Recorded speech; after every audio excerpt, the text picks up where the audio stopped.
Okay. Let's see, we got Steve Johnson and Jim Thomas. Yep. Jim, I don't have a camera or audio for you.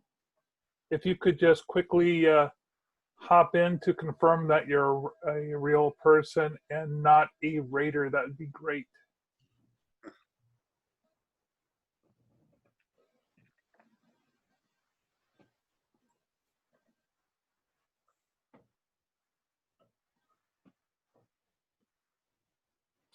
So, Bill, since you have a list in front of you, Mm-hmm. in the image, let's see.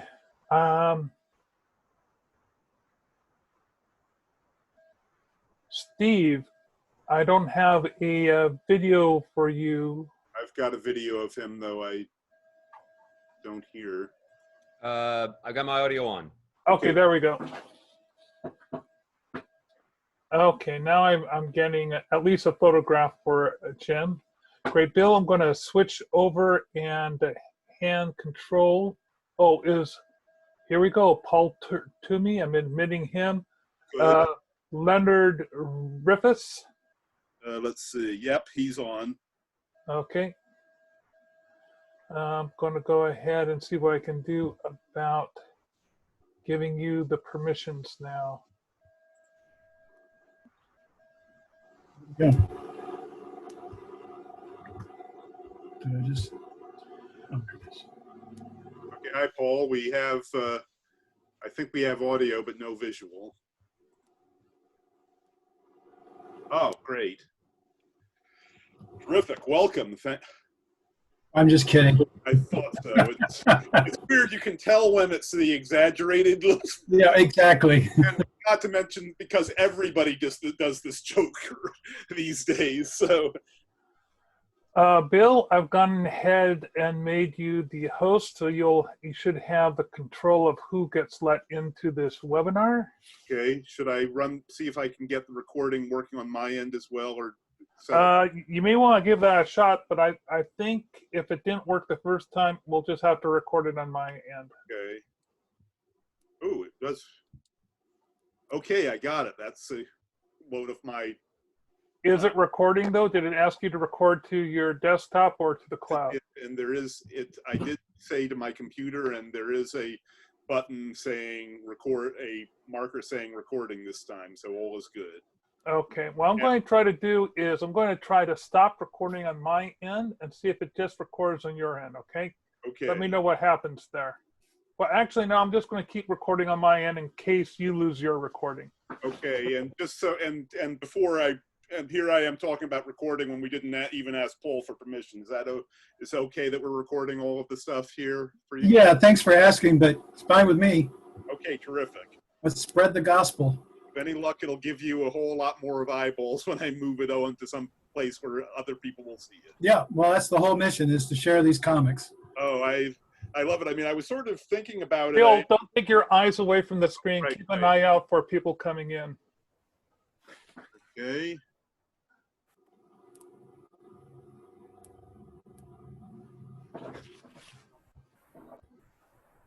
I was sort of, as I said, I was excited about it because I thought it was appropriate, considering I was looking at your book review, which was saying it's at least 2/3 George Harriman, and considering if a lot of that circumstantial evidence is true, very appropriate with all the Black Lives Matter stuff. Did you say 2/3 of the book is Harriman? I thought you said. Oh, no, 1 chapter, 1/15 of the book is Harriman.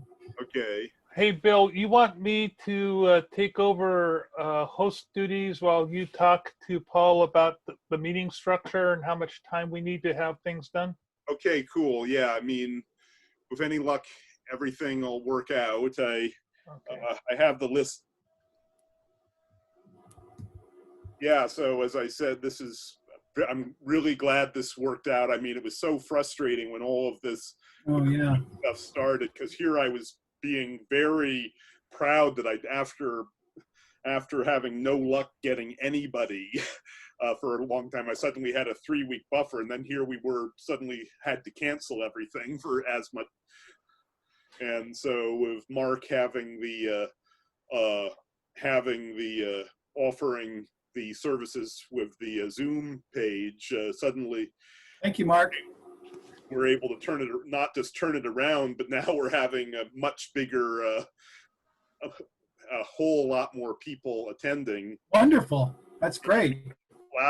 Last month, about 20 people. If everybody shows up if everybody who signed up on Eventbrite does show up, that means 30, 35 and change. Whoa. Awesome. And the other great thing about it is now, for the longest time, even though this is Cartoonists Northwest officially, I felt guilty that I've never been able to really have in good conscience invite anybody outside of King County because we're not able to offer anybody anything.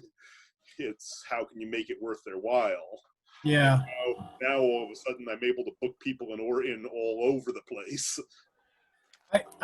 I should let you know, about every other day between 5 and 7, my internet goes down, and I have to go climb under a desk and unplug the router and the modem and then plug it back in. So I just got a little message here that said from Zoom that said my connection was unstable, but it's working fine.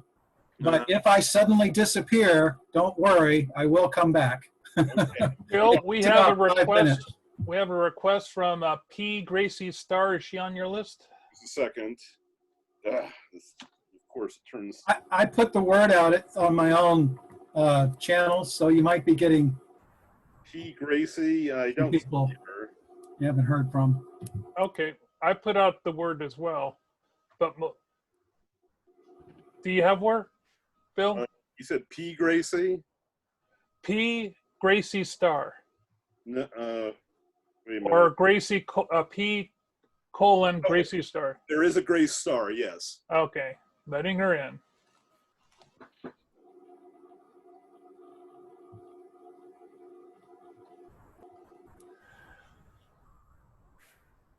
So, Bill, are you going to ask people to let Paul talk for, like, say, 45 minutes and then 15 minutes of Q&A, or what's your structure today?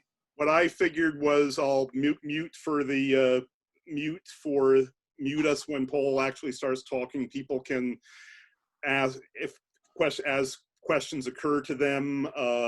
They can put it on the chat page, and then we'll then do the Q&A along with all the questions that have amassed in the chat. How's that sound, Paul? That sounds perfect. I have a slide presentation that takes about 40 to 45 minutes, and then we could do questions after that. Fantastic. Or however you'd like to do that. Either have people talk or type it in. But yeah. Okay, so let's see. It's almost 5:30. I figure give everybody 10 to 15 for. Hey, can I check something with you real quick? I want to make sure you can hear the sound. I have a pre-recorded thing, so you'll have to let me show the screen. Okay, let me switch over control for that. Just do a quick technical test, and then you can have the controls back. Okay, there you go. So you're seeing my screen? Yes. Okay. I just want to, you guys tell me if you can hear this sound file when I click on it. Okay. You hearing music? Yes, Yeah. Okay. Awesome. That's it. That's all I needed to check. it wasn't as loud as your voice, but we were hearing it. Yeah, I don't know how to make it any louder. That's okay. So It was loud enough. We could hear words come across distinctly. words are also on the screen, so you'll see them. We have Carla M. in Seattle wanting in. Okay. Carla McLean. Yes, we have a Carla McLean. Okay. I also sent a reminder to Stan, so he should be showing up.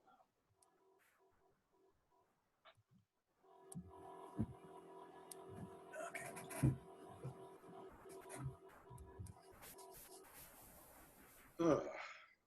So if you got that list in front of you, Bill, and I think we've got everything squared away with Paul, I'll go ahead and convert this back over to you. Okay. Oh, we have a guy named Willie asking to be in. There's a Willie Dry on the list, yes. Okay, adding Willie. Okay. Carla, we are seeing your screen share. Could you take that off? Oh,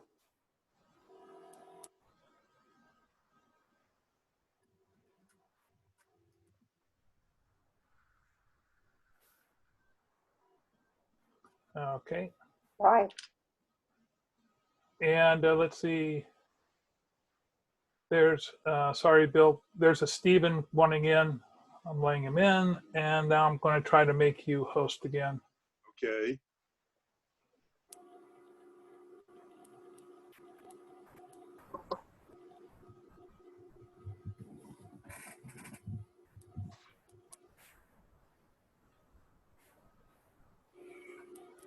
There, you're now host. Okay. Host with the most.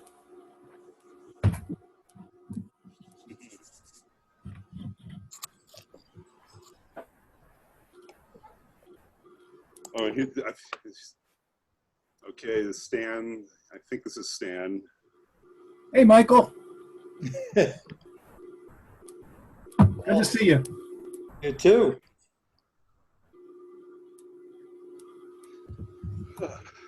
Wow, this is exciting. Now, Bill, if you suddenly get a slew of people coming in, Yes. like say there's 20 or so waiting in the queue, don't go mad and start letting people in randomly, because that means that there might be a raid happening. It's 5:30. Okay. Okay, it's when they come in nice and slow like this that everything's fine usually. Right.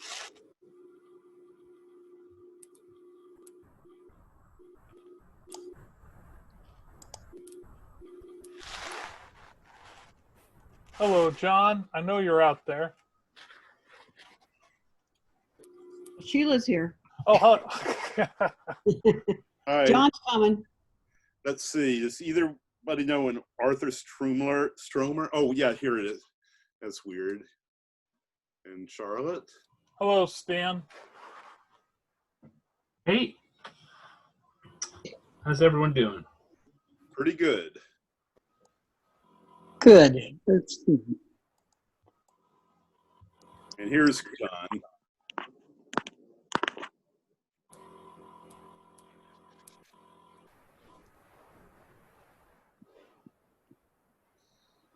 Wondering if video should be off for not using up bandwidth.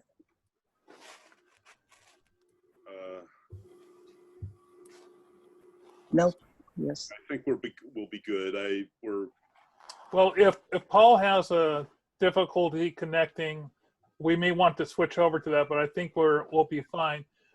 He'll be doing a screen share that'll be dominating the screen for about 45 minutes of the presentation, 45 minutes of the meeting tonight.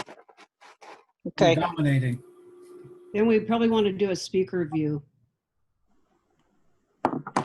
Okay. Well, I am gonna turn off my video at the moment, so because it's been in the other ones I've been in have been sketchy if the videos chewing up bandwidth.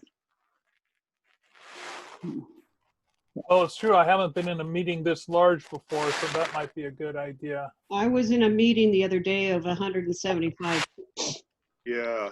on Juneteenth, and we ended up doing speaker mode or view, which worked out well. Okay, And so then we were in you could go into different rooms. Basically, they put you in a different room to talk to other people. Yeah, I've been to a few mass groups like that.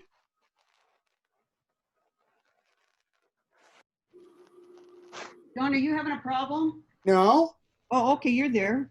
Didn't see you. I'm going to go ahead and turn off Well, I better leave my video on because I'm not sure, since I'm hosting, I want to make sure that we get a full Alrighty. recording on this. Hey, I'm gonna John. get a glass of water, but I will be right back. Go ahead.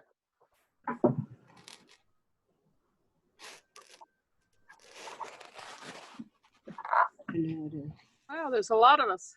Yes, yes, sir. It's I find it ironic. I was just telling a few of the others, I find it ironic at first. I thought this was an imposition, but actually it's giving us the Yeah, large, some some of the people are on largest their turnouts phones, so you we don't see had. their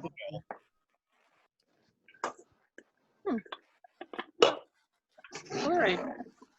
When Michael, pardon me, when Paul starts his presentation, I'm going to ask people to turn off the microphones because we're getting some background clutter noise. I was There I'm I going am. to do that now. Mhm. Hi, Roberta. Hi. Hello, Dick. Hey, Mark. When we turn off our audio, just mute my audio. Okay. Yeah, Yeah. you'll see that the instructions will be either at this corner or this corner if you're on a laptop, and the instructions might be up here if you're on a tablet. Hmm. But yeah, you can just go ahead and mute your microphone or stop the video. We will be taking questions, but put them in the chat during the presentation as they come to you. Then we'll hit them during the Q&A at the end of things.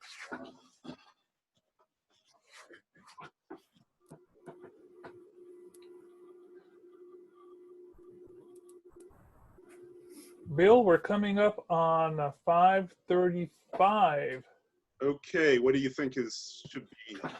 I think that the best thing to do is for me to go ahead and take over the host controls.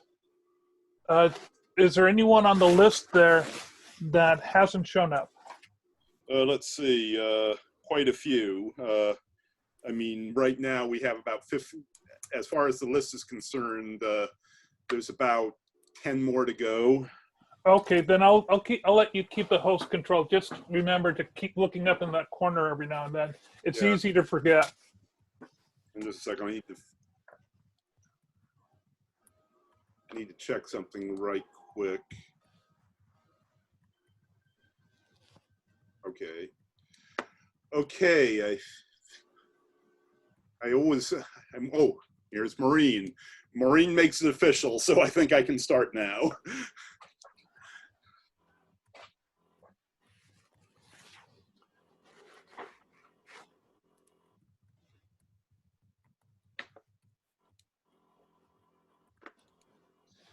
Okay.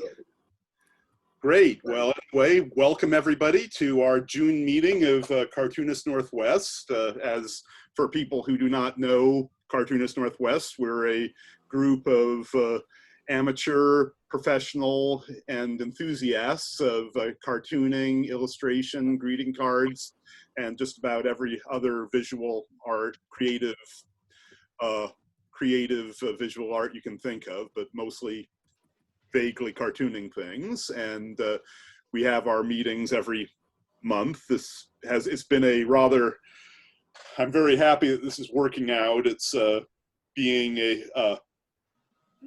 at first when the coronavirus hit, I was very frustrated because I had a buffer of 3 months worth of speakers and then had to, the way it dissolved into nothing, I was in almost as much denial over it as a lot of the preachers were. But happily, this has become a very good substitute.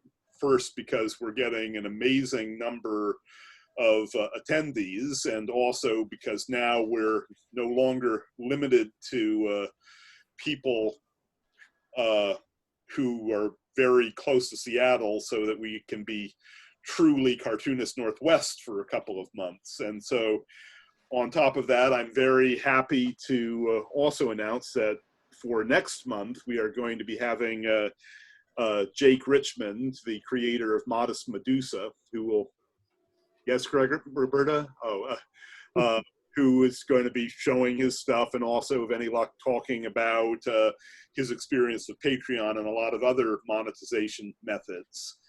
On top of that, in theory, I've been trying to maintain one of our best parts of the meeting, which is our Best of the Northwest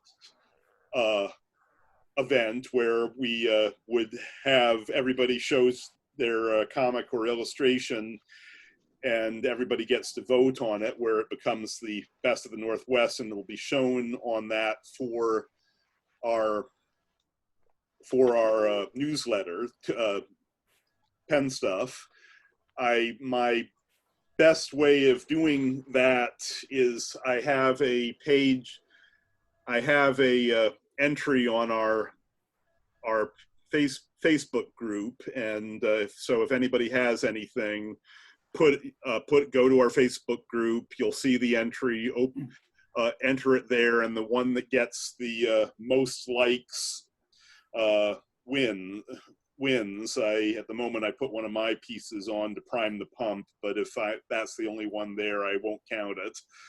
And let's see, that's pretty much it. So I would like to introduce our speaker for this month, Paul Toomey, who is an absolutely brilliant cartoonist, cartoon historian, and I always find his talks interesting. I mean, especially, essentially, the more obscure the material, the more interesting it becomes. So anyway, I'll give Paul the thing. I'm going to we're going to start with Paul giving his talk, and then we're going to move on to which will be about 45 minutes, and then so I'll be muting everybody for that amount of time. If you have questions during the talk, put it into the chat, and then we'll have Q&A after that, which will include the questions that you put on the chat and whatever questions that you thought of by then. So anyway, I'm happy. Bill, can Yes? you make sure not to mute me, because I've also got the recording going. Oh, okay. So how do I do that? Oh, you just don't mute me. You just mute everybody else. Okay, so got it. So mute all and then unmute you. Yeah. Okay, so beyond that, wait a minute. And also, how does that affect the polls talking? Or Oh, actually, you can't mute all. You're going to have to ask everyone to mute themselves. Okay, so you heard that. So everybody, essentially, so anybody who doesn't have anything to say, just mute themselves, okay? Great, so beyond that, I'll give it up to Paul. There you go.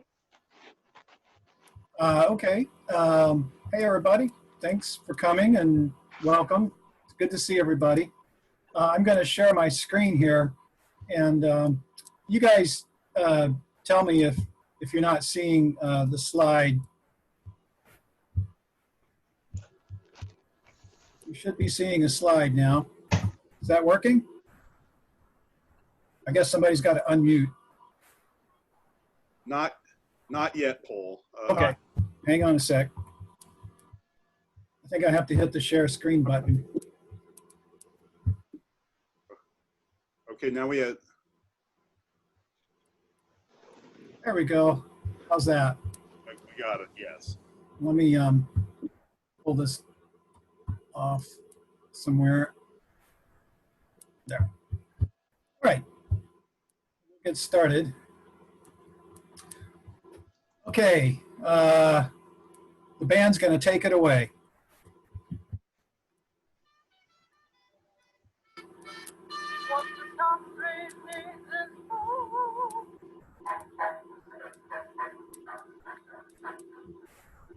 Everywhere you go, you hear what's wrong with them today.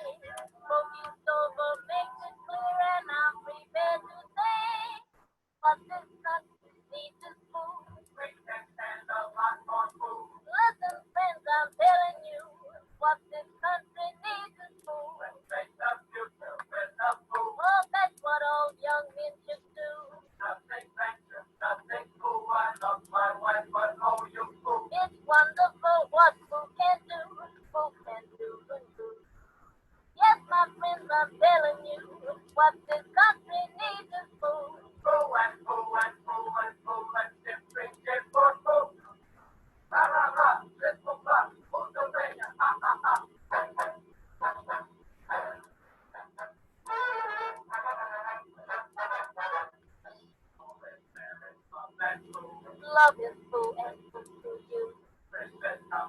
I'd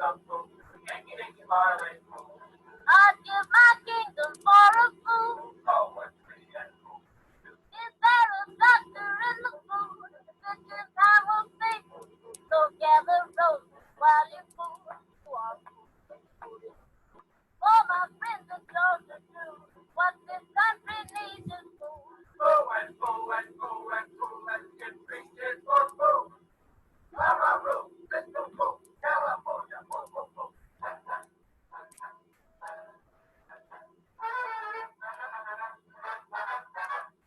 Big boy blue, come blow your food, blow your food, your food, your food.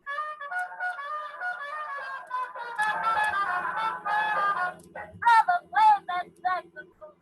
Yes, please do.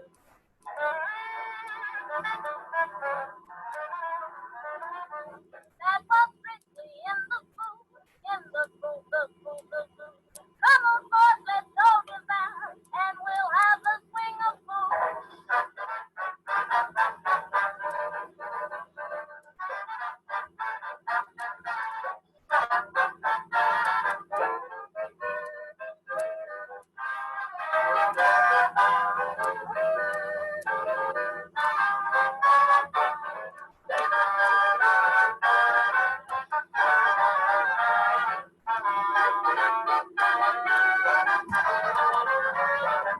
Listen, boys, that's well of you, but I have had enough of food. He has had enough of food. Down, down.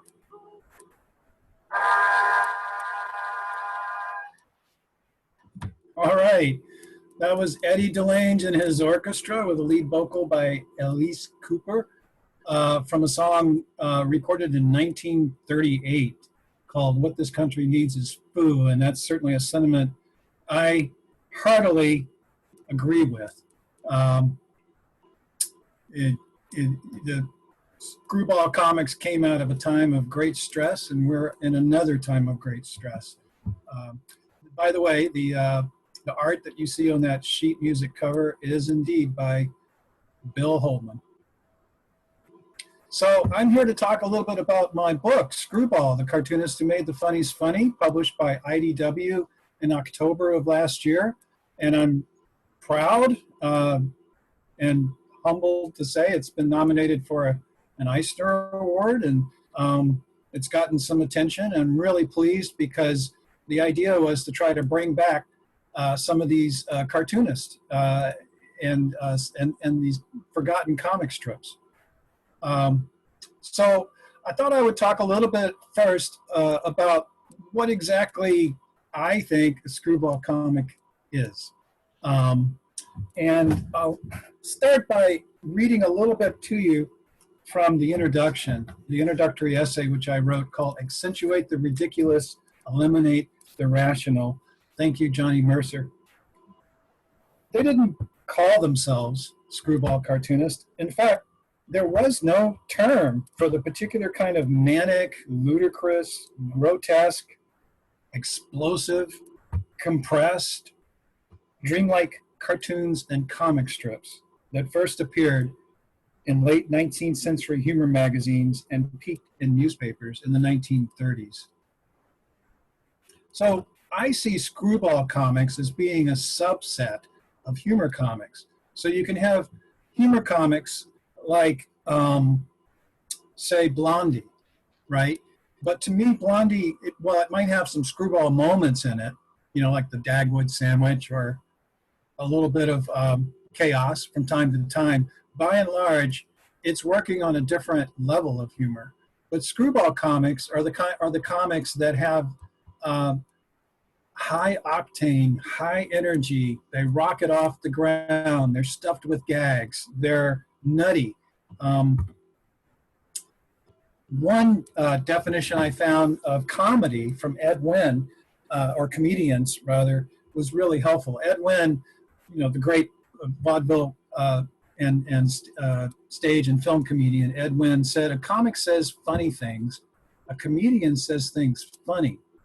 And so he's making a distinction between joke tellers and people who can make you laugh by their sense of humor and their their personality and their craft. And so we could take that definition if we think of screwball artists as people working, as comedians working in pen and ink. And we could say a screwball cartoonist is not necessarily someone who draws funny comics, but instead someone who draws comics in a funny way. So I see screwballism, and by the way, I made up the term screwballism. I stuck it in the book. If you can have surrealism, futurism, Dadaism, Cubism, I think we could have screwballism. And it's a sensibility more than it is a genre or a form. It's a sensibility, a sense that this place that we live in doesn't make a whole lot of sense sometimes. And you can either draw the drapes, sit in the dark and cry about it, or you can laugh and you can embrace the nonsense. And I think that's what these cartoonists did, and I think that's what their comic strips continually remind us, that laughter really is, the best medicine. Here's some examples of what I'm talking about. Here's a crazy Rube Goldberg invention cartoon from 1916, How to Strain Soup Through a Full-Grown Beard. So in the midst of this grotesque, crazy, energetic, dynamic cartoon that he has invented and drawn, he puts a bird, right? And this could be just an ordinary, regular, generic, stock cartoon bird. But Rube's throwing in another joke. This is a pool hawk, and he's got a pool cue for a nose. Or how about Walter Hoban, right? So when he draws backgrounds, he doesn't just draw a door and a safe in the background. He's going to put signs on them that have funny things. Enter without knocking and remain under the same conditions, so that it becomes just as much fun to look for these little signs in the background and read them as it does to read the main joke. Here, how about Frederick Opper, right? In 1909, here he is. He needs to draw his character tripping and falling down the stairs. And look how brilliantly he's done this. I mean, this is a cliche today, but in 1909, this was super fresh and highly innovative. And, and this is actually years before nude descending a staircase. This is happy descending a staircase. What do we have? 12 heads, maybe 20, I don't know. 12 or 13 canes and one mouse flying out of the way. In fact, you see these spins in Opper's work a lot, and they get picked up by other screwball cartoonists. And I labeled them in the book the screwball spin, for lack of a better term. So here's one from Opper from 1907 with his character Maud the Mule. Here's one from 1908 involving a policeman and an alligator. And then here's another screwball spin by another cartoonist named Walter R. Bradford. He's here, there's a comic strip called Languid Leary and his magical tomato can. And he's not only doing the screwball spin, but he's lampooning Happy Hooligan. Now, Bill Holman, when he wants to show a character registering surprise, he doesn't just draw his hat flying off his head, he draws his teeth flying out of his head. Sometimes he will draw the character's clothes flying off their body. Sometimes he'll draw their very body parts flying off and apart. George Swanson, he wants to show in the last panel of his Sunday page a character reacting to the punchline. And this is what folks in the business call a plop take, right? I mean, you guys are cartoonists. I'm sure you call it something, if not a plop take. But the old guys called it a plop take because usually the word plop was written in there. And if you think in the 1970s, DC Comics did a comic called Plop, right? And that was a reference to the screwball comics. As a matter of fact, most of the covers of Plop and some of the interiors were drawn by folks like Basil Wolverton and Sergio Aragonis and, some of the great, more modern screwball cartoonists. So anyway, here's some more plop takes by George Swanson, who signed his work Swan. And I should mention that all the cartoonists that I'm showing you are written about in the screwball book. I love the one on the left. The guy's falling through the floor, leaving behind his moth-eaten long underwear, his hat and his cane. And on the right, we have a guy being kicked out of the police station. He's flying underneath the horse that's pulling the ice wagon, leaving a spittoon, a smoking cigar, and a smoking pipe, and a cat chasing him. And he's slamming into the phone pole in the foreground with the word plop drawn very artfully underneath his hat. Walter Hoban again, in his comic strip Jerry on the Job. Man, this guy did some wonderful plop takes, very creative and imaginative, rocketing off the floor, bouncing along on his head, perfectly still and straight. Almost, Michael Tisserand said this was almost like Buster Keaton, and the way that he wouldn't register very many reactions to the chaos happening around him and to him. I love this one in particular. Mr. Givney is reacting to Jerry's stupidity by flying off the floor and then wafting down ever so gently like a leaf in the wind. Now, 20 years later, we've got Tex Avery in his Warner Brothers and MGM cartoons, still using the plop to brilliant effect. Here's one from Dumbhounded with a incredible grotesque exaggeration. In this Screwball Squirrel cartoon, he registers surprise by sprouting multiple heads. It's a startling effect if you've never seen it.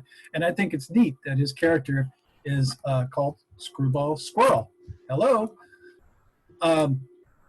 Here's one of a character actually flying apart, just like in the Bill Holman strip. His hat's falling apart and his whole body is in this droopy cartoon. And so that brings us back to this panel by Bill Holman. And here we've got a second gag, right? You got the teeth flying out of the head and you have the hat flying apart. In fact, let's look at this panel and see how many gags he's put into just this one panel. Bill Holman would put more jokes into one panel than most people put in an entire Sunday comics page. We got a double barrel pipe here. Instead of one, there's two. This was puzzling me. The handle to the axe. I couldn't figure that out. And then I realized it's the crank to start the car. And then I thought, wait a minute, these guys are firemen and they've got an old-fashioned car. Imagine the fire alarm goes off and they got to run out. They have to crank up the fire buggy. The license plate is not your usual license plate. It's a little addition problem. And then there's the car itself. Hard to tell from this angle, but this car is a physical improbability, probably an impossibility. It's only got two wheels, the two-wheel Foodmobile, and it would need a third wheel to operate in real life, or would it? Here's one that was made in the 1970s by a Smokey Stover fan. It's a bit of a fake because it actually does have a third wheel hidden in it. You just can't see it. But it shows you how much people love this comic strip. And, it's a great example of life imitating art. So the background gags and the compression of gags and gags working on different levels is something that's significant to Screwball comic art. And I think you also see it in Screwballism in the movies. Like if you run the first 20 minutes of the 1942, I believe it is, movie Hell's a Poppin', you're going to find so many jokes. It'll be just like Bill Holman. You'll see more jokes in there in the first few minutes than you would in most movies. And so you're getting jokes by the pound. And some of them are great and some of them are corny. But hey, if you don't like one, just move your eye along the page and you're going to see more. Here I counted 24 jokes.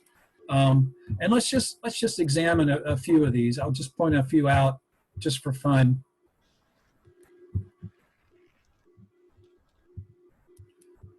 So instead of signing his name Bill Holman here, he's signing it Dill Holman. And he's labeling himself the Timekeeper, using the name of the herb. So this is sort of a multi-layered verbal joke that's like, hello, yeah, it's like kind of nutty. Where the heck did that come from? Holman delighted in having little figures hanging out of pictures and doing weird things, often to another figure or object in another picture. Here we've got a love ladder instead of a love letter. So he loved doing these visual puns. This one kills me. He tells his boss, Chief Cashew Nut, "I'm busy refledging the flodge hoister." And then Holman draws a refledger. At the end of it, it's got this little sign that says Twink. I don't know why, but I love this little machine. I think it's hilarious. Hey, here we got Foo, lobster a la Fooberg on the menu. Here's another character in a picture frame putting out a smoking jacket in another frame. If you look real close here, I think I can enlarge this. This was something Holman loved to do. He loved to make patterns using words. And so we've got pop, pip, pop, peep here. A lot of times you'll see clothing and textiles with foo woven into them. This panel right here has the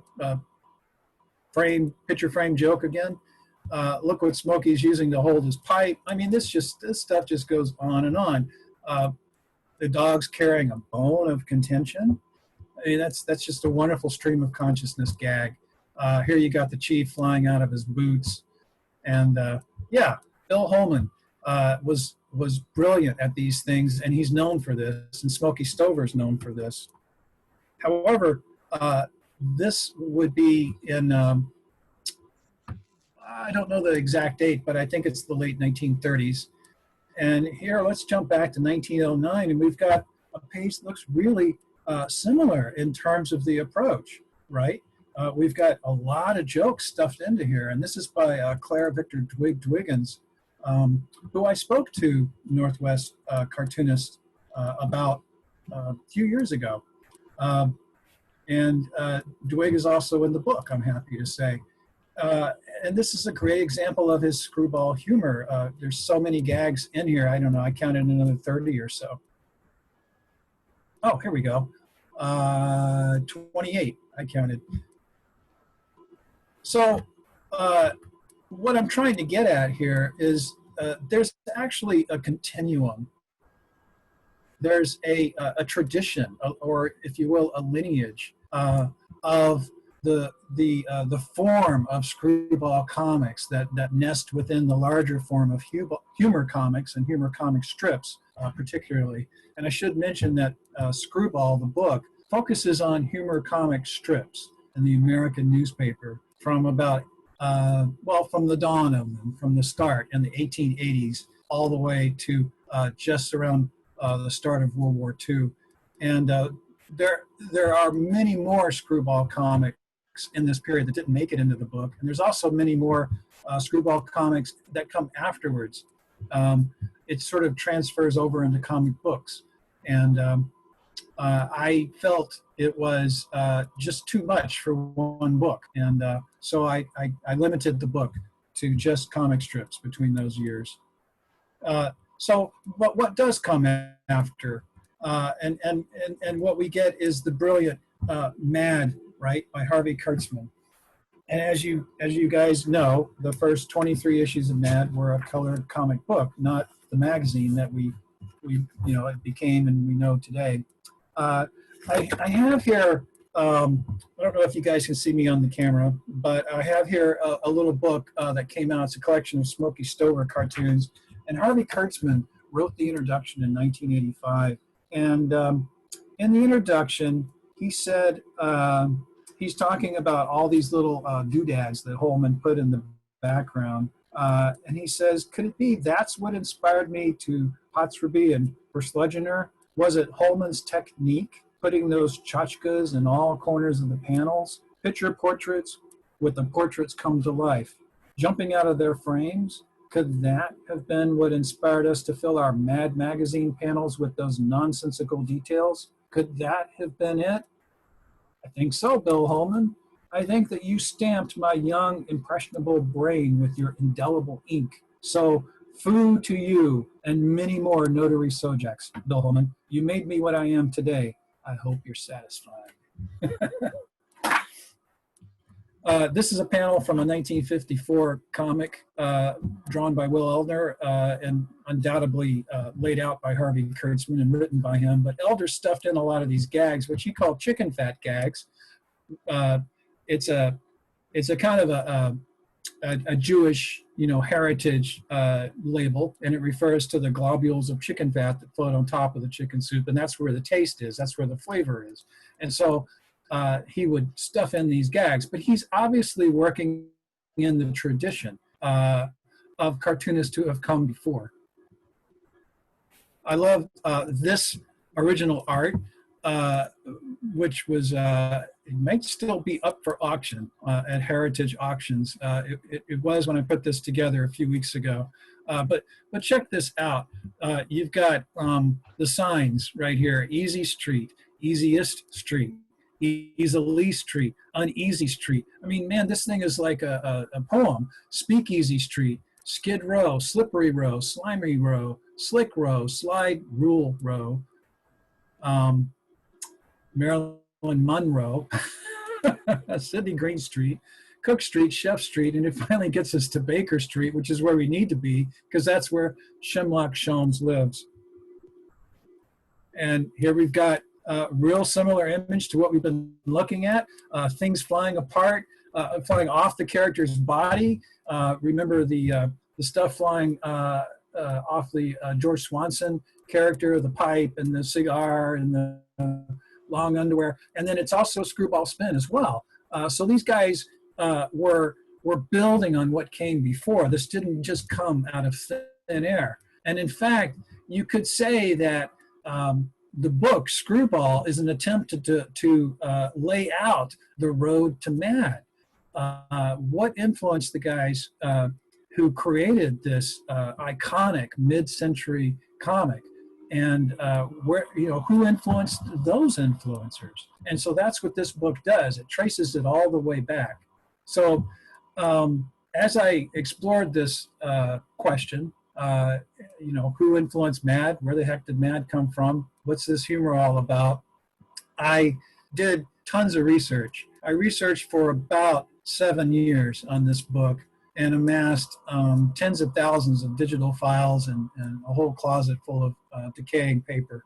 And I thought I would just show you a few of the little extras that I found on E.C. Segar, creator of Popeye, that didn't make it into the book for one reason or another.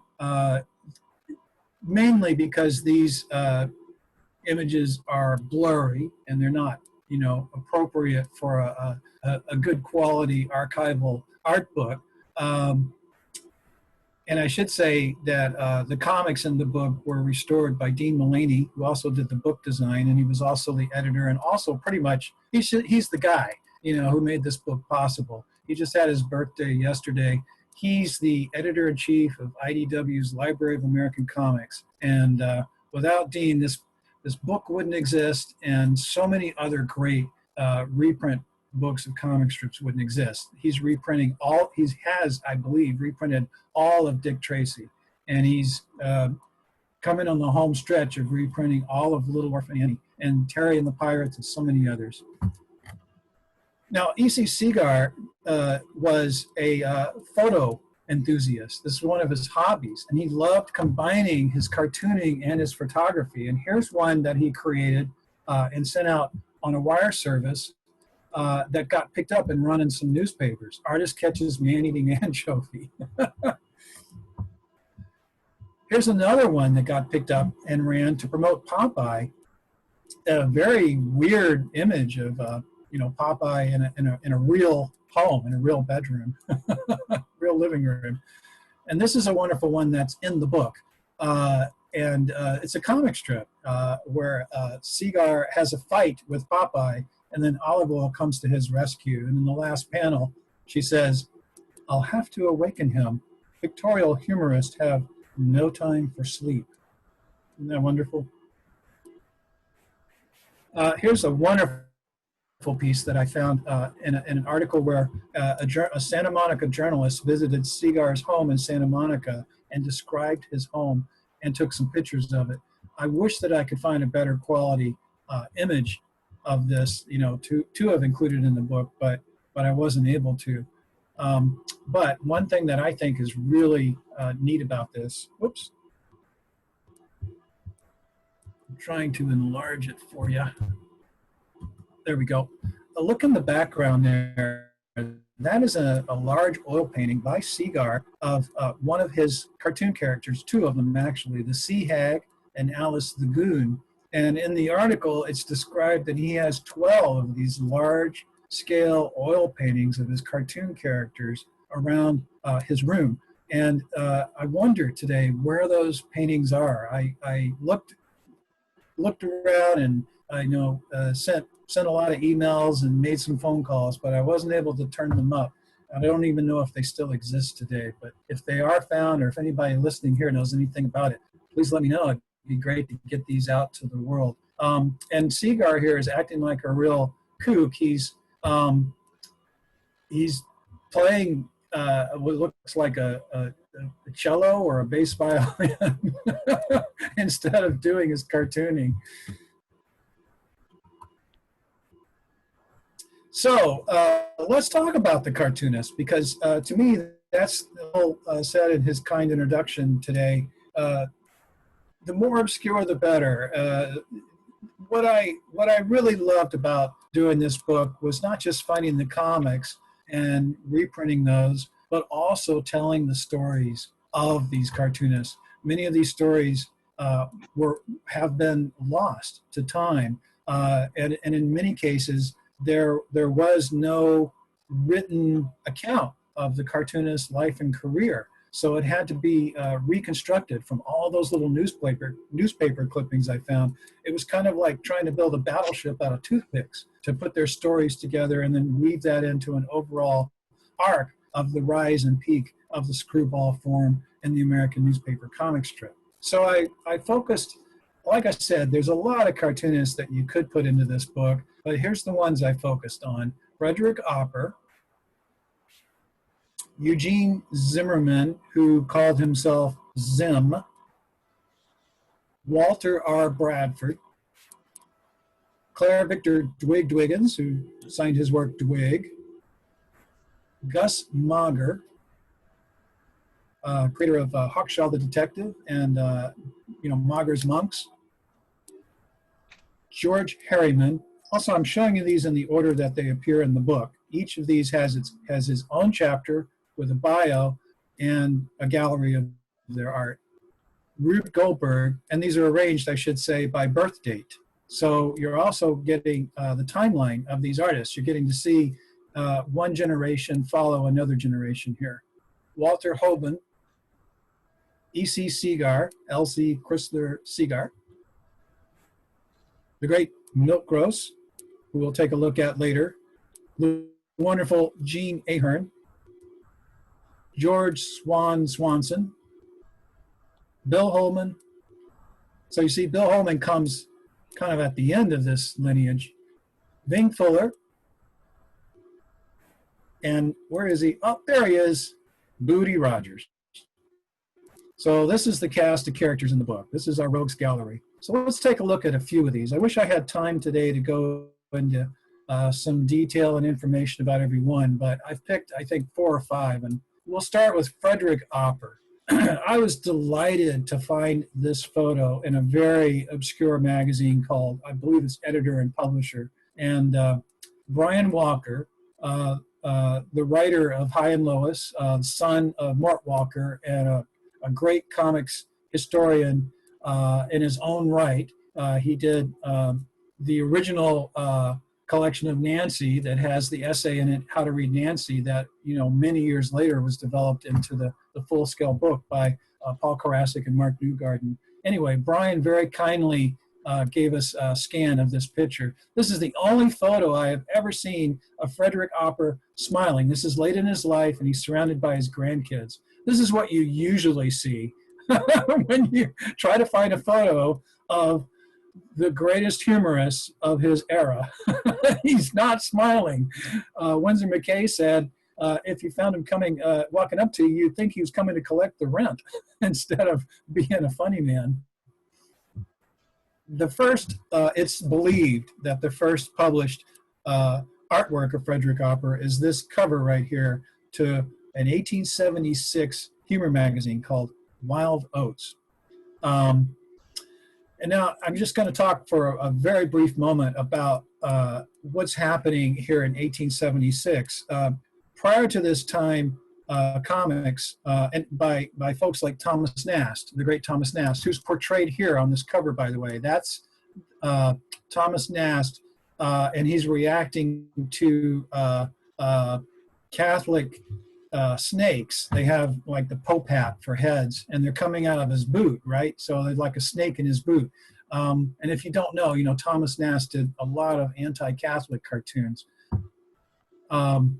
And his cartoons were printed with a method used, a technology which involved a very primitive technology, carving the images into wood and then printing from that. And it would take so long to engrave the comics into wood that the blocks would be sawed and split up into sections. And so multiple engravers would be working on one cartoon. So it was really expensive to do cartoons and graphics in publications. And this is why, prior to this period, in the mid 1870s, most of the publications that you look at don't have many graphics. And that's why one reason Harper's Weekly was so successful, because they rolled out the dough to have graphics, and they had topical cartoons. So they were able to produce them really fast, but they had to employ a whole army of engravers to get this done. And then sometime in the 1870s, it was figured out that a new method of printing plates could be created by etching into acid with chemicals. So you would draw the cartoons with grease crayons, and then everything else would be eaten away but the cartoon, and then you could print off of that. Bingo. Suddenly you can do a lot more cartoons, and suddenly we see an explosion of graphics in publications the world over. And in America, what are the first cartoon magazines that start coming out? They are humor cartoons.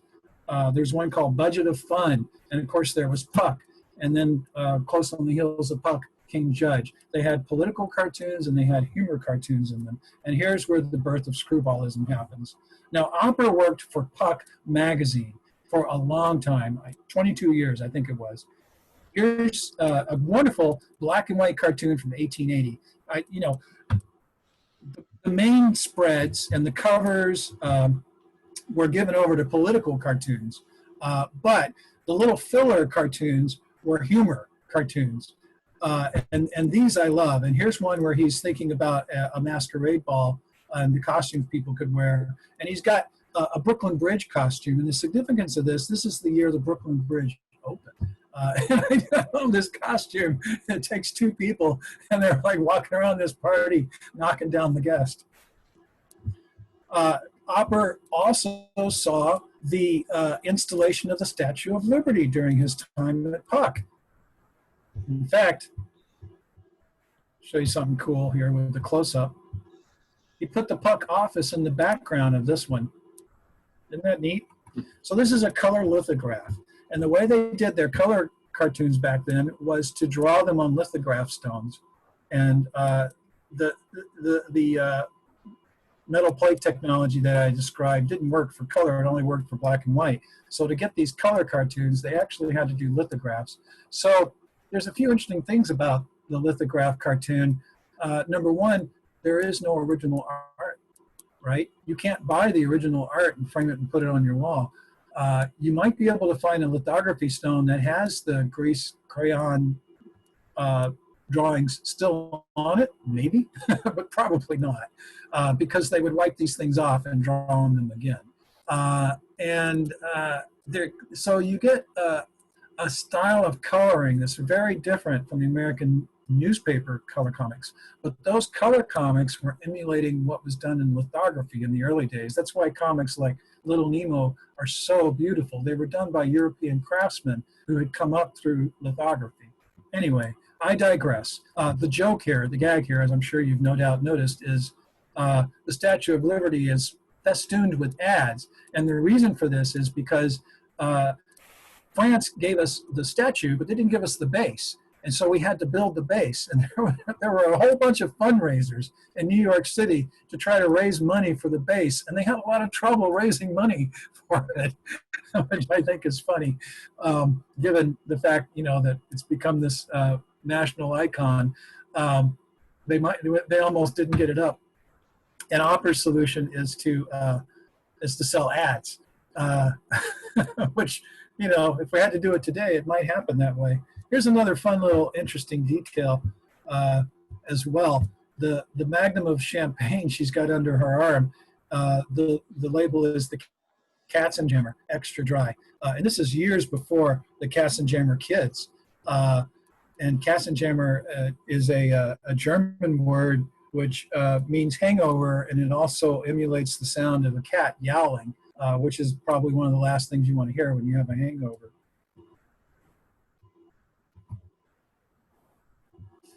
Now, Opper was an observer of the world around him, and he saw street people, tramps, who carried cans around their necks on strings. And the reason they had these cans was because anytime they encountered a saloon that had stuck out their empties, there'd be a little bit of liquor left in the empties, a little bit of beer or whatever, and they would pour it into the can and get themselves a drink that way. And so that's the evolution of Happy Hooligan's hat. That's why Happy Hooligan has a can on his head. Now, this is information that I had never seen published before in anything connected with Frederick Opper. So I was really excited to find that detail and get it in for folks. This is the very first Happy Hooligan comic from 1900. And a couple of things I want to say before I'm going to take you through the comic. Well, actually, I'll take you through the comic now. So Happy Hooligan comes up to a stage performance called A Perfect Lady, and they're advertising that real food is used in the banquet scene, which in Puck, I found many cartoons by Opper, in which he was making sport of the theatrical productions in New York City of the time. I found somewhere he's making a deal out of the fact that they had real water in their performances, real water tanks. And I guess this was a thing. It's sort of like today when you go to the movie theater and it's 3D. Back then it was something extra. So in this case, it's real food, which of course appeals to our moocher, Happy Hooligan. So he walks right in on stage and sits down and helps himself to the food. And notice the audience has noticed him. They're no longer paying attention to the actress. They're watching him, of course, and they're smiling. I think they're finding it amusing. The actress is horrified. A stagehand has noticed him, and they chase him out into the arms of a policeman. So here we have the pattern of Happy Hooligan strips that continued for 30 years going on. Minus one important detail, but you have Happy getting into trouble, and at the end he's being hauled away by the police. There are policemen on every street corner in Happy Hooligan's world, which I think is very interesting. The one thing, though, that got added, Happy Hooligan almost did not become a comic strip icon and last for 30 years. It almost became one of those comics that lasted for a few months, and then it was cut. But Opper had the idea to have Happy try to do something helpful and then create a problem. So here's a comic strip from a year later. And what do we have here? But we have a speech balloon. Now, a lot of, I shouldn't say a lot, but some comics historians say the first continuing newspaper comic strip to use speech balloons was Happy Hooligan. Now, you're going to find speech balloons in earlier comics going back, to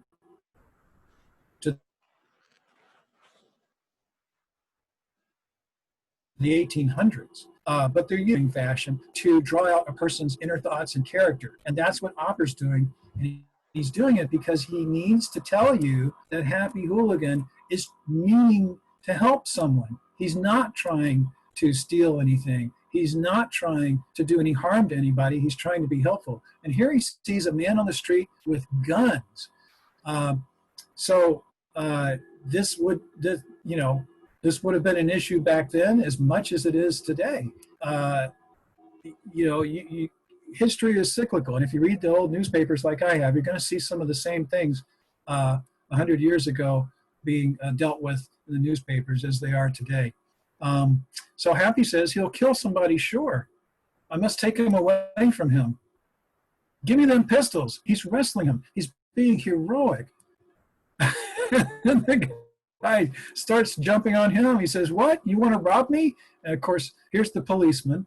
Policeman's hauling him away. It turns out these guns were toys. And this guy was one of those street corner guys who try to sell toys on the street corner. So let's go forward a little bit more in time and look at the evolution of Happy Hooligan's character. In the banner, this part at the top here, I call a banner. And you'll see this in comics from this era. They have a little bit of decoration up there and then some empty space where the client newspaper could stick in their masthead. We've got Sir Dippy Hooligan and Ye Dragon. This is a relative of Happy Hooligans. And look at the coat of arms: De Comicus non est disputandum. But the real thing here is that there is a history of nobility in the Hooligan family. Here's a knight in shining armor, and Happy's going to be a knight in shining armor in this comic.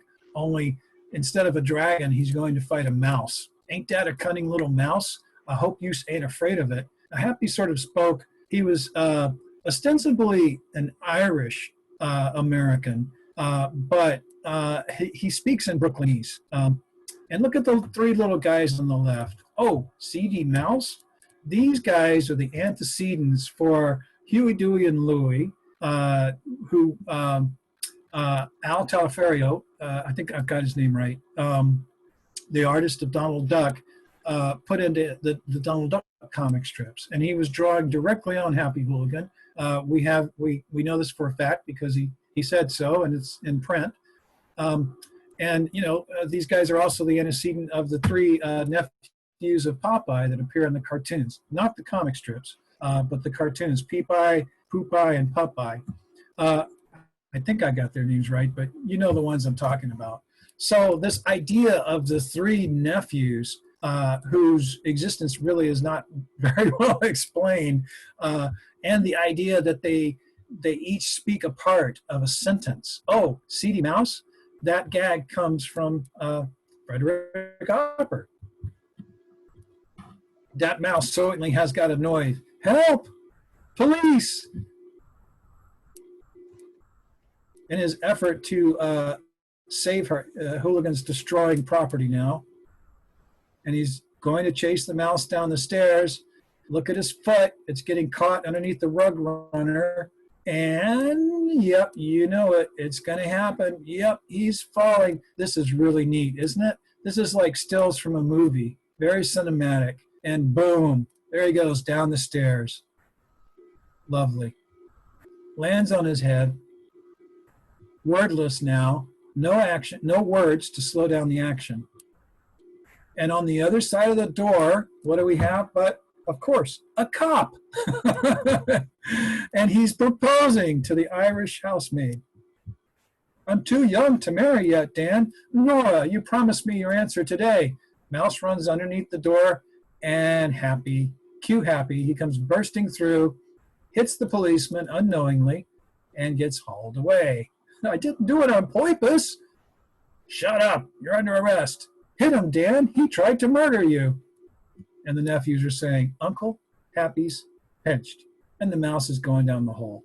So all in all, it's just beautiful staging, beautiful working out of a sequence of gags, all based around the idea of a character trait that Happy wants to be helpful, but he's a klutz. Okay, let's take a look at Walter R. Bradford. Bradford, as I said earlier, did a wonderful parody of Happy Hooligan called Languid Leary and His Wonderful Tomato Can. Now, Bradford, you're not going to have heard of before. I believe the writing that I did on him in the chapter, in his chapter in Screwball, is indeed the first writing that's ever been done on Bradford in print. Alan Holtz's Stripper's Guide website did introduce me to Bradford, so thank you, Alan. And Bradford was a Philadelphia cartoonist, and his comics mostly appeared in the Philadelphia North American, but he started out working in Chicago, and he actually did the very first comic strips and the very first color comic supplement for the Chicago Tribune. And this is notable because the Chicago Tribune went on to become the home of Gasoline Alley, Little Orphan Annie, and Dick Tracy. But it all starts with Bradford. He was not just doing just one comic, but he was doing several in this 4-page color supplement. He did them under different names, and this is one of them that he did. Here's another one that he did. Man, this guy has some really strange ideas. Three-armed Theodore. This is a guy with 3 arms. The gag being that a man needs 3 arms to be able to do everything that he's asked to do. But, you know, it's a wonderful literal screwball interpretation of that idea. Bradford was also a photography enthusiast like Seagar. He comes long before Seagar. Here's a couple of his photos. On the right, he's doing a mock hanging, mock suicide because he lost a photography contest. The first prize was won by In Focus. He was an enthusiast. He would get excited about hobbies. He got excited about photography, Ford Model T cars, radio, and lots of other hobbies, boat building, fishing. And he would write articles and do cartoons, or in this case, he does a joke photograph. So he's writing this sort of fake article about, you know, how to create a prize-winning photograph for an actual real photography magazine called The Camera. And, you know, the example is Grandfather's Leg. Now, here's some photos that I believe were probably taken by Bradford, but I don't know for sure. Now, the guy, like I mentioned, had a brief period where he was enthusiastic about building wooden boats. So he built a wooden boat in his backyard. That might be him right there. He was a skinny fellow. In any case, he built this boat in his backyard, and he lived he lived in these brick row houses, and the boat is behind them, and there's no way to get the boat out.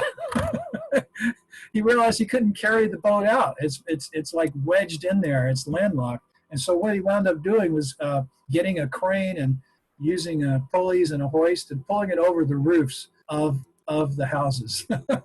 And the whole neighborhood, half the town came out to watch him. There's some more photographs of this incredible event in the book. They wound up doing a parade down Main Street. Now, Bradford had a wonderful character that he created called Jingling Johnson. And that's Jingling Johnson there on the left. Jingling Johnson was an obsessed poet. Everything he says is in rhyme, and it's bad poetry, but it's also pretty good comic verse. The daisy rears its petals white upon a field of yellow. 'Twould look well 'neath the milkmaid's chin, so comforting and mellow. Squee? It's the squee. And of course the woman's saying, "Get out of my way, you loon." And the fellow on the right is Dr. Domehead, who was the poet's agent. He had his own comic strip for a while prior to crossing over and appearing in Jingling Johnson, comic strip drawn by Bradford called Dr. Domehead, in which he's a Philadelphia scientist who apparently knows nothing about nature and always ends up getting stung or snake bit or drowned. But here he's saying a wise man always carries a hose as he steals the milkmaid's milk. This comic strip is sort of the ultimate Jingling Johnson comic strip. I should mention Bradford was drawing himself as the poet, so it's a self-caricature, self-parody. We gaily gather round the board, and father, so this is the family of Jingling Johnson, who you never see in any other strip that I've seen. This is their one appearance. And father takes a knife or sword, the roasted chicken starts to carve, and sees the hungry ones don't starve.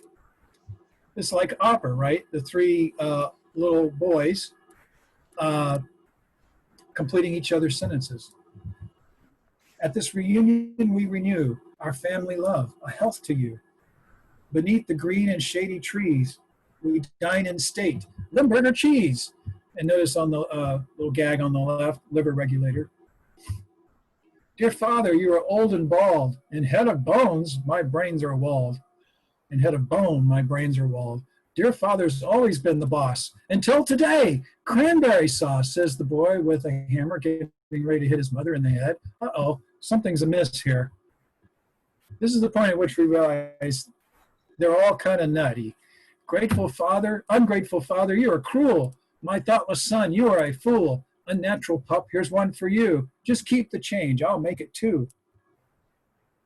Our glad reunion's over now. It ended in a jolly row, like family meetings often do, and we've attended quite a few.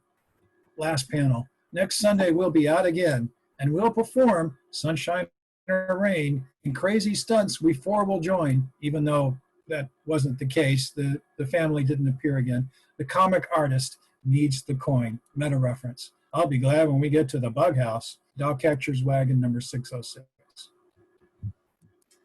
E.C. Segar is no stranger to you folks, I'm sure. Creator of Thimble Theater, which features the brilliant, iconic character of Popeye, J. Wellington Wimpy, Olive Oil, and so many other great characters. Segar started out, interestingly, I loved that I was able to piece together his story and sort of flesh it out a little bit. He started out at age 12 working in the opera house in the little town that he grew up in of about 900 people in Illinois. And the opera house began to show silent movies. And it's very possible that Segar cranked, the movies were, the projector had to be hand cranked back then. And it's very possible that he hand cranked some Charlie Chaplin cartoons. Charlie Chaplin silent comedies. And then his first professional job as a comic strip artist was drawing an already running comic strip called Charlie Chaplin's Comic Capers. Turns out the guy drawing the comic strip, the guy who originated this licensed comic strip, died at a young age by falling out of a hotel window. And I have a little bit of information about that in the chapter. It's really interesting. Anyway, I'm not going to go through this comic except to call your attention to the very last panel because I want to show you a later comic that relates to this. Segar is going to recycle this gag. They're trying to catch a pig. If they catch the pig, they'll get a financial reward.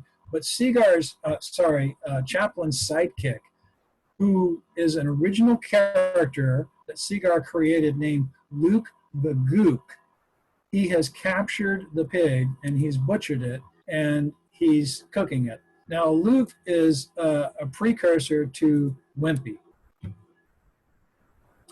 Wimpy. I'll gladly pay you Tuesday for a hamburger today. Who here doesn't know that? I want you to come up to the house sometime for a duck dinner. You bring the ducks. Segar said he got more mail about this particular comic strip than any other comic strip that he ever published. So let's take a look at it. What you want, Wimpy? I'm running this dump for Roughhouse today. Popeye, my friend, I have a proposition to offer. My cousin Jim, a farmer, died. I was mentioned in his will and he left to me a cow. I am not interested. Don't bother me. I got to mold hamburgers and get ready for business. You know that I have no earthly use for a cow, so I will trade you my cow for 10 hamburgers. What would I do with a cow? 8, then. 8 sandwiches takes my cow. Think of it. What a bargain. Of what use is a cow to me? I'm almost sorry that Cousin Jim died. Ooh. I gotta say, that's one of the funniest cartoon cows. Listen, old pal of mine. I will trade you my cow for 4 hamburgers. No. Old pal of mine, 2 hamburgers. Blasted, I don't want your cow. For 1 hamburger, my cow. No, I ain't got absolutely no use for no cow. Kind of interesting, he gets the word Luke in there. Old pal of mine, even for a moldy one? No. Then will you lend to me a stale loaf of bread, an axe, and some kitchen utensils? Yeah, I guess so. Okay, go in the kitchen and get what you want. Moo, I beg pardon? Popeye has a change of heart. I cannot help feeling sorry for old Wimpy. I'm going to invite him to have a hamburger on me. Watch the dump, Bill, while I find him. Sure. Ahoy, Wimpy. Well, what in the... And here's the last panel. Brace yourself, if you don't already know this strip. Wimpy is frying up some hamburgers, asking himself, pickle or onion? I'll have pickle, onion, and lettuce both, please. And he's butchered the cow, just like Luke the Gook in the comic from about 25 years earlier. The grotesquerie of this comic caused many readers to write in and protest. Many other readers wrote in and said they loved it. Segar, in an unpublished interview, which I quote from in the chapter, said that if only the people coloring the comic had browned it up a little, they made it too red. Okay, Milk Gross. I want to tell you a little bit about Milk Gross. If there's one guy in my mind who's kind of the epitome of the screwball cartoonist, it would be Milk Gross. His very line to me is screwball and funny. It's this. He's like this virtuoso artist who makes it look so easy. His comics, his cartoons are so beautifully constructed, as John Crickvolucci, the animator who created Ren and Stimpy, has written so eloquently about Milk Gross's work and pointed out what a genius he was. But it looks like it's hastily scribbled on the back of a napkin while he's standing on his head in a car that's lost its brakes and is speeding downhill and getting ready to fly off a cliff. Now, Milt was a double threat. He was not only a great cartoonist, he was a wonderful comic writer. And actually, his first success after working in comics for 20 years was a collection called Nice Baby. This was a collection of a prose column that he did. And I'm sure you guys are familiar with this, so I won't go into it. But if you're not, look it up. It's hilarious stuff. Now, first came the book, and then came the comic, interestingly enough, both in the same year. Nice Baby became a best-selling book, and so naturally a comic strip appeared a few months later called Nice Baby. So let's take a look at this comic. But before we do, I happened to recently watch the silent movie featuring W.C. Fields. I didn't even know there were silent movies with W.C. Fields, but it turns out he started out in the silence. It's called It's the Old Army Game. You can find it at archive.org, which has a lot of wonderful old movies for free. And in this, briefly, Fields has to put ice into an ice box. And I'm showing this in part to show you what's going on in the comic strip that we're going to look at. So, in the days before electrical refrigeration, you had to have blocks of ice put into a cabinet, and it was called the ice box. When I grew up in Louisiana, my relatives didn't call them Frigidaires or refrigerators, they called them ice boxes. And I do to this day because I was raised that way. And of course, Fields does wonderful humor with the ice block, and so does Milt. Let's take a look. Isidore, watch the baby while it puts Papa in the ice box.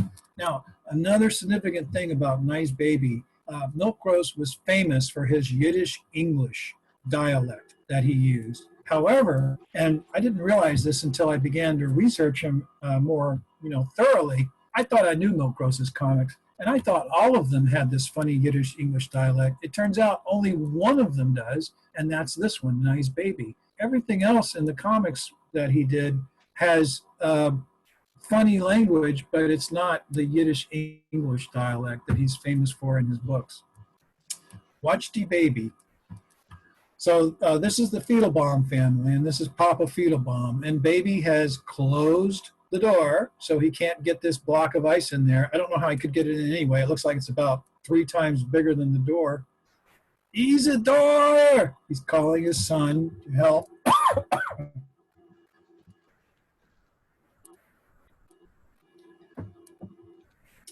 Didn't work out too well. Isidore is oblivious. He's got a childhood friend visiting. Let's play Moving Man. We'll move the icebox first. Papa's not paying attention to what the boys are doing. He's putting the ice block back together like a 3-dimensional jigsaw puzzle. And he's got it all tied up. And he's going to put it in the ice box, but the ice box is gone, and he doesn't know it, so he's shoving it through the window instead. And it lands on the head of a big burly guy who's walking by. And Papa is making a hasty exit in Mama's dress, but he can't get away because Isidore says, "Are you going to a masquerade ball, Papa?" So that's you. Questions you got to ask, huh? Foolish ones yet, huh? I'll give you. And then the famous punchline that ended many of the Nice Baby strips, "Morris, not in the head."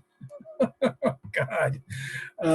Corporal punishment was a thing back then. Thankfully, that's gone out of our culture. But back then, many comic strips with kids ended with them in the last panel getting spanked. Notice the little nod to Rube Goldberg. Foolish Questions was a series that made Rube Goldberg famous in 1909. And Milt was definitely following Goldberg's footsteps very consciously. And as you can see from some of the Count Screwloose comics that are published in the chapter in Screwball, the cartoonist who made the funnies funny. The last guy that I'll talk about is Ving Fuller. The last 2 guys in the book are Ving Fuller and Booty Rogers, and I put them in as examples of the form after it had peaked. Cartoonists who had come up through the ranks and had the screwball sensibility and learned their trade. Ving Fuller was even an assistant to Rube Goldberg.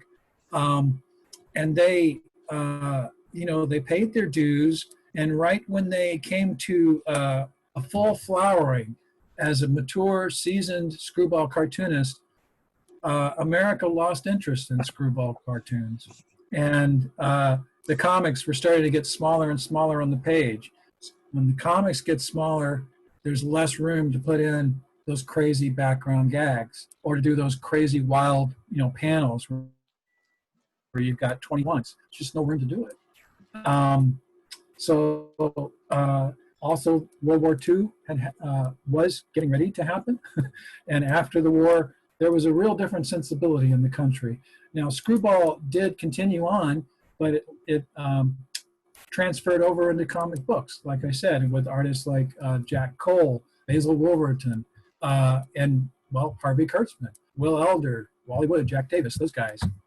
So let's take a look at Ving Fuller. He's a great example of a gifted screwballist trying desperately to make a living at a time when the form is less and less sellable. Now, Ving was the older brother of a famous filmmaker named Samuel Fuller. I think right now, all of Samuel Fuller's, the 23 movies that he wrote and directed, are in print. Many of them on Blu-ray. There are books about Sam Fuller. He is celebrated. He's more and more respected with each passing year. And he was famous in his, when he was alive. But here in this picture, this is a cartoonist dinner that Ving organized for Sam because Sam had aspirations of being a cartoonist. And Ving was the guy Sam looked up to because he had broken into the comic strip business. And so he got some of his comic strip friends. You got Ham Fisher. Anybody know what comic strip he did? It was Joe Palooka. And then you got Bud Fisher. I don't think they were related. Bud Fisher created Mutt and Jeff. Very early, very important, very successful comic strip. Ken Kling in the background is an obscure guy. And Ving wound up ghosting for him. Now, Lum Fong is not a cartoonist. He is the proprietor of the restaurant, the Chinese restaurant. Oh, yeah, there's Sam. So Sam Some of the movies that he did, The Steel Helmet, this was the first American movie about the Korean War, and it also was one of the very first American movies to sort of truthfully portray war.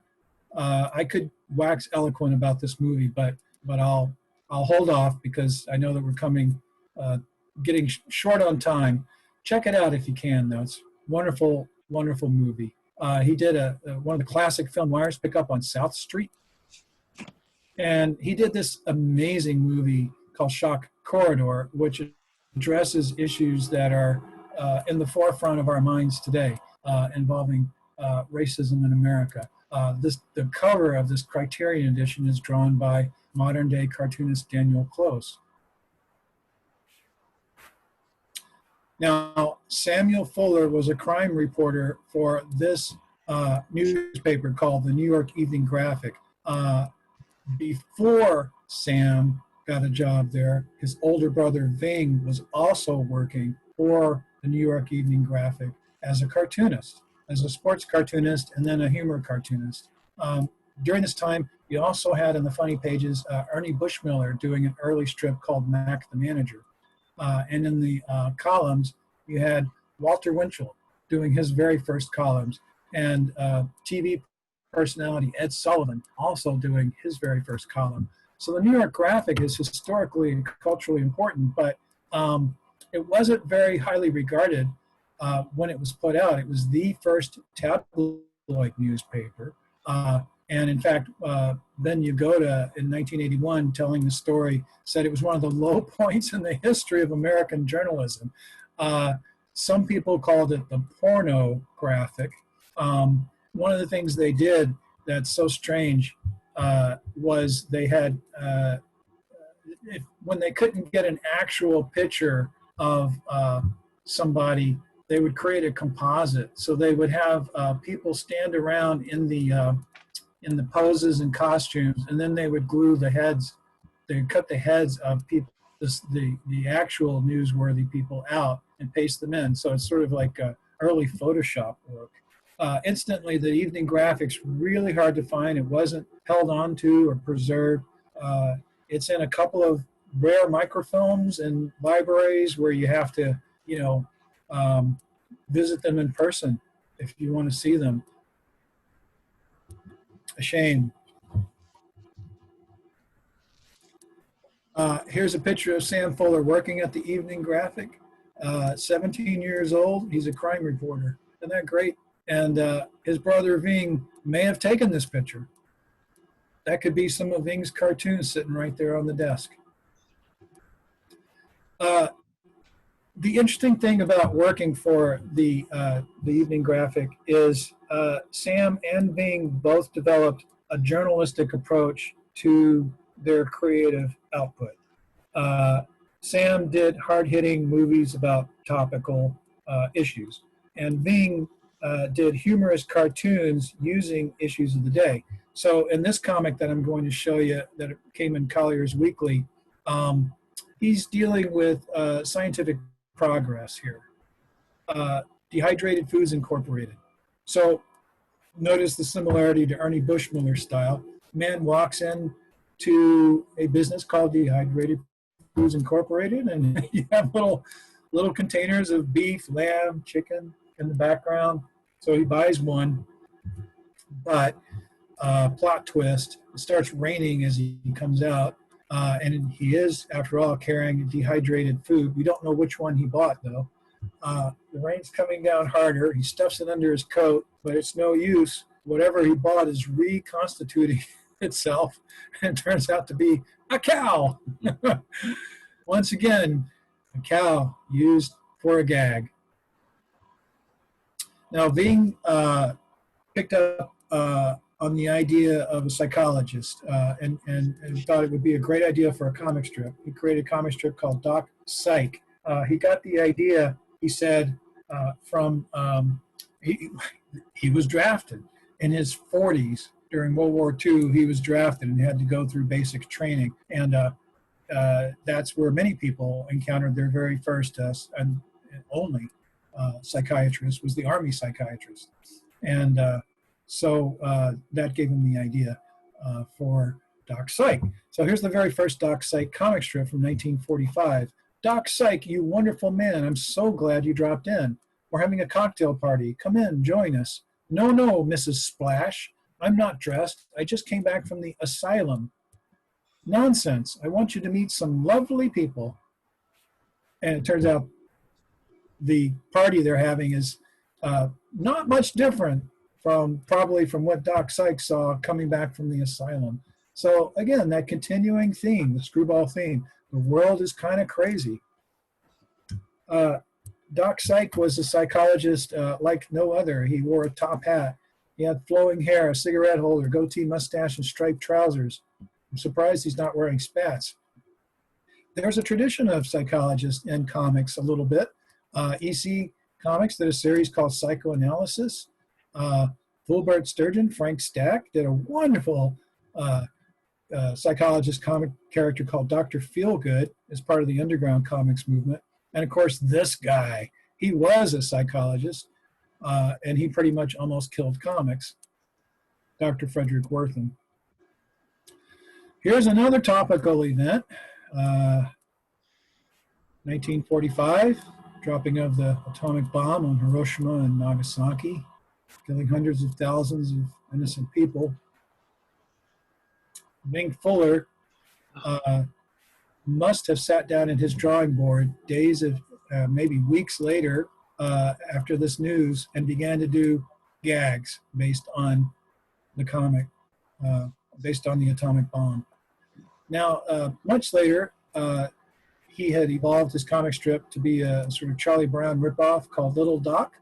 And Little Doc has an invention, and he invents this piggy bank where the nose turns, combination nose. And Bing, it turns out, actually sent this patent into the United States Patent Office for this toy. And he sold the rights to a California toy manufacturer, and it was made.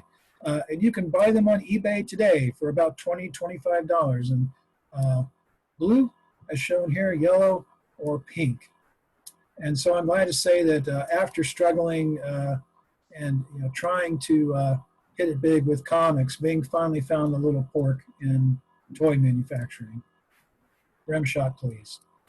Alrighty, I just want to say thank you to these people for their support throughout this project and helping with Screwball. And thanks to all of you. I really appreciate it. And if you have questions or things you'd like to discuss, I'm here. Okay, great. Thank you so much, Paul. As far as I think only two things resembling questions on the comments came up. One is Milt related to Sam Gross by any chance? I'm not sure. I don't believe so, but I don't know for sure. And the other one, mostly a snide remark, but were any women in this scene at all of the early cartooning? Can you say it? Any women in the cartooning scene in the 20s, 30s, and 40s? Yeah, good question, and I should have addressed that earlier. I meant to. I couldn't find any. There was a comic artist named Kate Carew. Anybody here heard of Kate Carew? And I thought about doing a chapter on her. Michael's heard of her. But I thought I couldn't find enough to establish her as a cartoonist working enough in the Screwball sensibility. She did have a comic strip called Mama's Angel Child, which is pretty goofy. And one of those is reprinted in The Great Society as Nick's book, put out by Sunday Press, if you want to find that. And there might be a couple on the internet. They're really hard to find. But mostly she was known for her interviews of famous people like Pablo Picasso and Mark Twain and like that. If someone can find a woman Screwball cartoonist, I would be happy to include them in the next book. I don't have an explanation for it. I mean, there weren't very many slots available for cartoonists to begin with, and the newspapers were a male-dominated, patriarchy industry, I believe, for a long time. May still be to this day. And so there were women cartoonists working. Faye King was one. And of course, if you pick up Trina's book, which I thought I had right down here, but I don't. Yeah, here it is. Pretty in ink. Now, this is a historical book put out by Fantagraphics, which covers women cartoonists, but they're not specifically screwball oriented, although there is some humor in them. So I recognize that's a you know, something that might put some people off on the book, but what can I do? Okay, cool. And Carla, who kind of asked the question, also provides a link in the comments to another article on that. Next question, Michael Dooley would like to hear your thoughts on the evolution of the comic screwball sensibility as it connects to American society and culture beginning, say, during Opera's time. What was the question?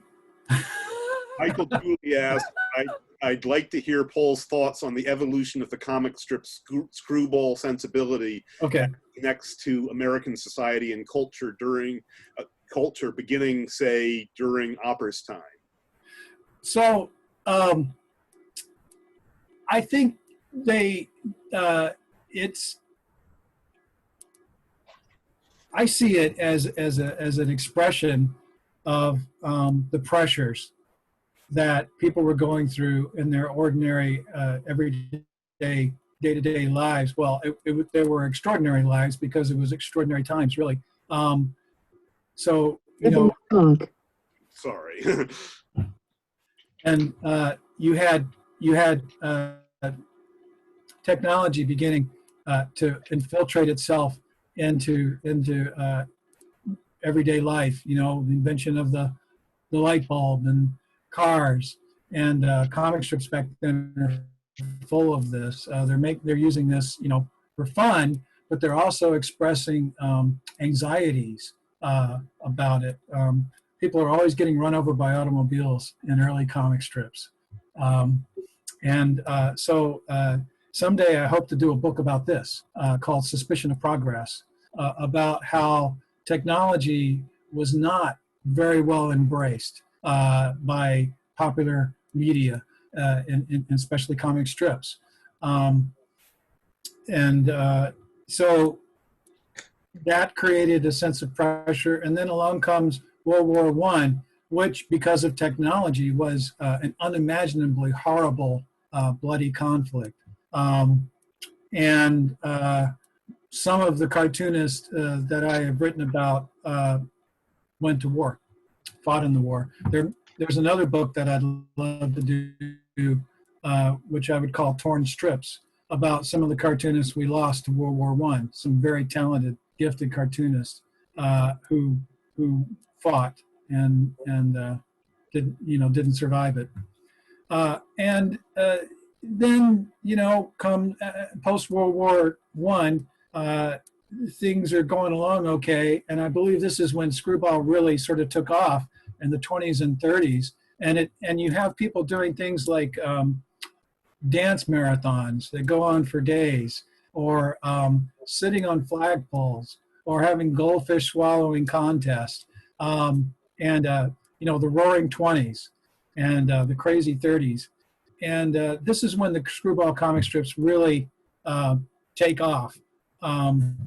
They really found their form, and so you get people like Milt Gross and E.C. Segar just doing great comics.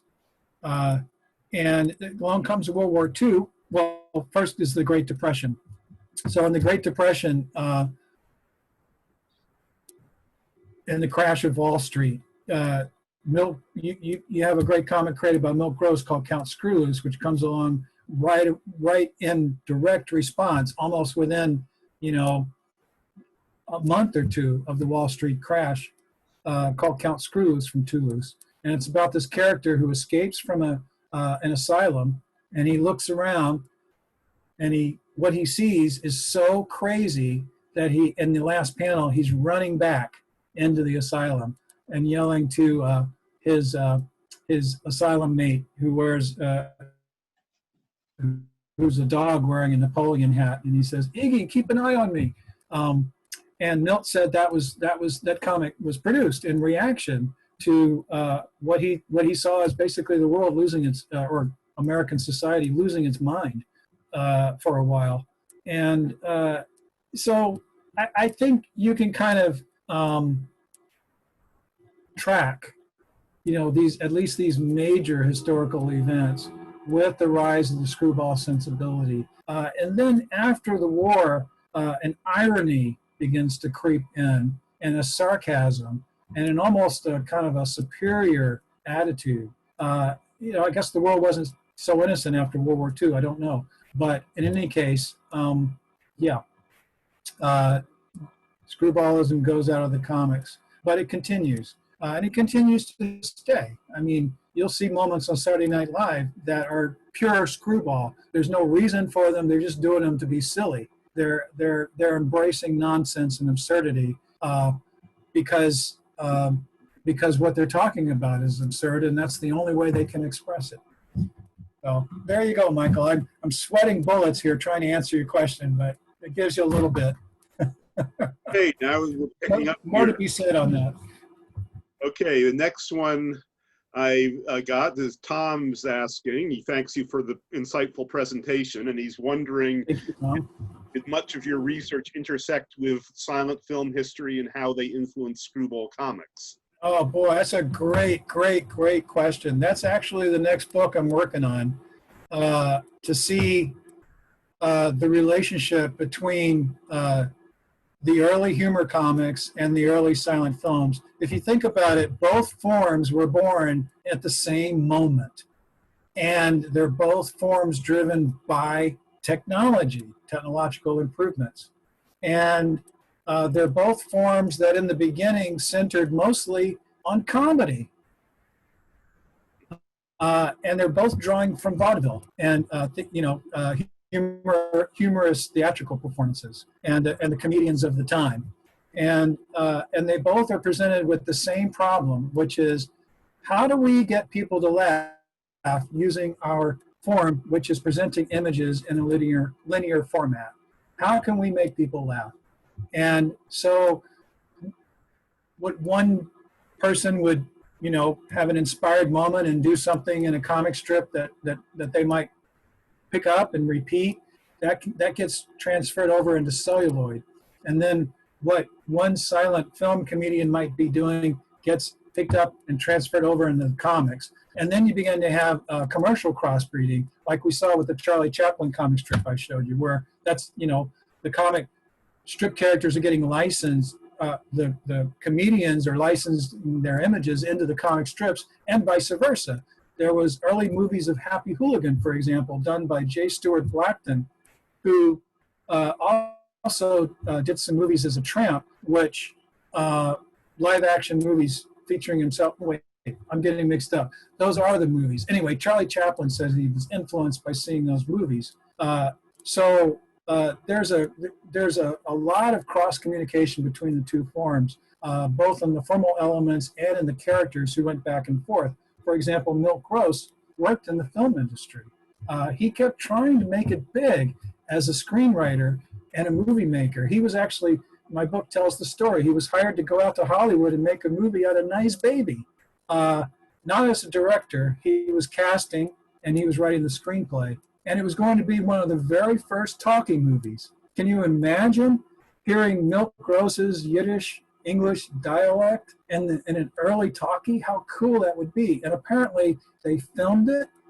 I found articles where they're talking about filming on location. They're seen filming on location in New York City. And they microphoned it, as they said in the article. It's been filmed and microphoned, but the studio kept interfering, and they replaced some of the lead actors that Milt had chosen, and they kept changing the script, as apparently, Hollywood did and will do. And he got disgusted, and he walked off the project, and the studio kept trying to complete the film, but they never could figure out what to do with it because, you know, it was milked. It was all milked, really. So I wonder if that footage still exists somewhere today, if it's in an archive somewhere. I would love to rescue that and see it. But yeah, anyway, Okay, I'm going off tangent. But yeah, there's a lot of connections. So that's a great question. Yeah, and Mark. Oh, yeah, one other guy. Sorry. One other guy is George Harriman. Talk about George Harriman in the book. And he did a comic strip called Stumble In while he was working, while he had his office set up on the Hal Roach studio lot. Now, Hal Roach is the studio that produced the Laurel and Hardy comedies. And Harriman was working there before Laurel and Hardy teamed up. They were working separately at the studio. But yeah, a lot of cross-pollination. Okay, well, Mark is tapping on his watch, so I'll leave it to one last question because this one I'm curious about as well. Is where is it? Stefan asks, is there an overlap with screwball and absurdist playwrights like Samuel Beckett? Yeah, I would say so. I mean, it's no coincidence that Samuel Beckett's characters in Waiting for Godot are, you know, resemble Laurel and Hardy comedians. Okay, if that's it, I think we're probably going to have to cut it from there. But anyway, thank you so much, Paul. This was fascinating, and as long as it sounded, and I can tell it was very abridged, even so. So I'm sure we could have turned this into an entire series, but the little tastes are still exquisite. So anyway, thank you everybody for coming, and I remind you that we're also having our drink and draw this Thursday. I'll send the invite again, so with any luck we'll get as many people as possible. But anyway, thank you so much, and I hope everybody has a fantastic evening. Thank you, everybody. Thank you, Paul. Thank you. Go Great. forth and be screwy. Yes, indeed. Thank you. Great. Well, anyway, everybody have a great evening, and thank you all for attending. I'm glad this is working out as well as it is.